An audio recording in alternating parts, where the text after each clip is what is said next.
আগে ভিডিওটা দেখেন, ভালো লাগলে শেয়ার দিবেন। আমাদের দেশে নাকি সামান্য একটি বই, হৃদয় ভাঙ্গার গর্জন নাকি, সেই বইটা 1000 টাকা বিক্রি হয়। আপনি কি জানেন সর্বশ্রেষ্ঠ কিতাব হচ্ছে আল কোরআন, আর সর্বশ্রেষ্ঠ গ্রন্থ হচ্ছে আল্লাহ রসুলের হাদিস।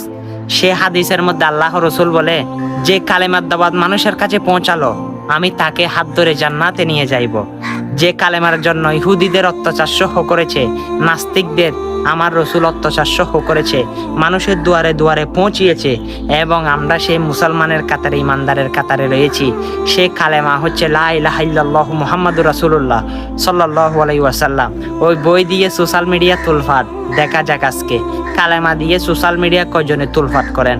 হয়তো আপনি ভাবতেও পারতেছেন না, ভিডিওটা যদি শেয়ার করে দেন হাজার হাজার মানুষ কালেমার দাওয়াতটা শুনতে পারবে। আর দুনিয়ার বই পড়বেন মানি জাহান্নাম কামাই করবেন, আর আল কোরআন আল হাদিস শরীফ পড়বেন মানি জান্নাত কামাই করবেন। যার উপর বিশ্বাস রয়েছে আল কোরআন এমন হাদিস আপনাকে জান্নাত পর্যন্ত নিয়ে যাইবে, তারাই আজকে কালেমার দাওয়াতটা শেয়ার করে